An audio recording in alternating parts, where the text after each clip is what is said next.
Bodin, le grand légiste français du XVIe siècle, disait déjà qu'il n'est de richesse que d'hommes.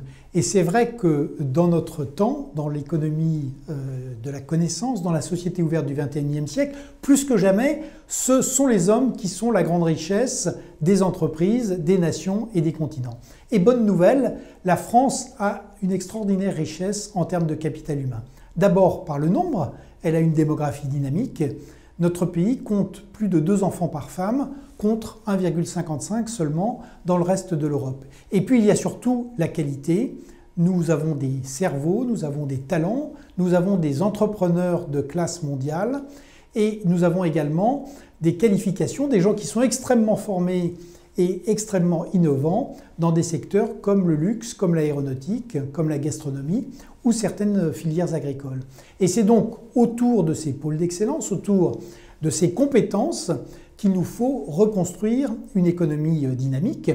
Les Français réussissent déjà extraordinairement bien à l'étranger, où 2,1 millions de nos compatriotes sont installés. Il n'y a aucune raison que les Français de France réussissent moins bien. Et pour cela, nous devons à la fois sans doute accueillir plus d'étrangers, permettre à un certain nombre de Français de revenir développer des activités en France et puis bien sûr continuer à mieux former l'ensemble de la population. Ce sont les grands défis humains de notre pays pour le XXIe siècle.